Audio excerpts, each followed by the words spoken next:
मोदी सरकारलाही चांगलं आहे. मोदी सरकारनं लई योजना आणल्या.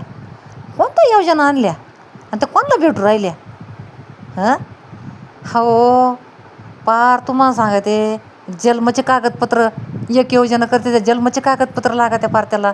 या आणा ते आणा, ते आणा या आणा, मारा चक्रा मारा चक्रा. नाही आता साहेब लोक येतील, नाही मग ती फोटो काढतील, नाही मग ते जागेची रिडिंग करतील.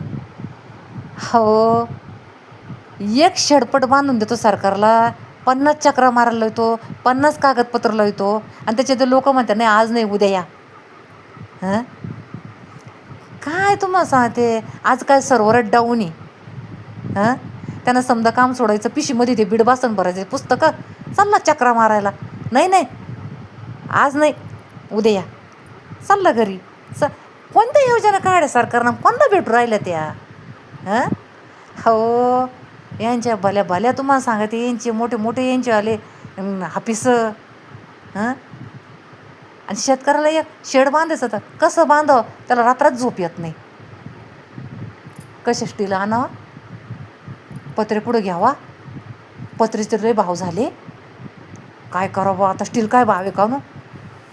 चायला 2 क्विंटल घ्यायचं, किती पैसे लागतील का नो? त्याला 2 क्विंटल स्टील घ्यायचं, पण त्याच्या डोक्याचे 5-25 केस गळून जात्या. किती विचार शेतकऱ्याला. हां पार त्याचे अवकाळा अवकाळा अवकाळा, एक शेड बांधायचा त्याच्या मरणाच्या अवकाळा. हां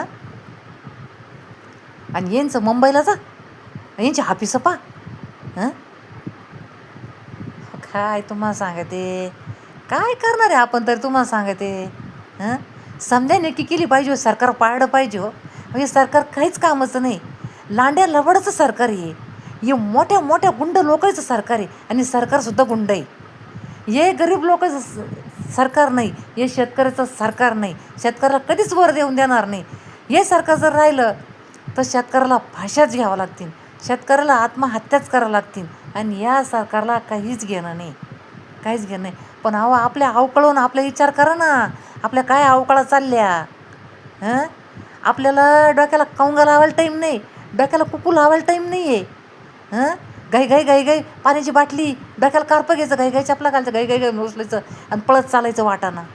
हां तिकडून येऊन पुन्हा गॅस संपेल राहतो, चूल मांडायची बाहेर अंधारात, स्वयंपाक करायचा आणि खाऊ घालायचं आहे घरच्याला. या माधव चौथाला काय कळायचं आहे? हां अहो यांना कळणारच नाही. यांच्या घरात 25 माणसं आहे कामाला आणि यांना स्वयंपाक, यांना घरात खायचंच नाही.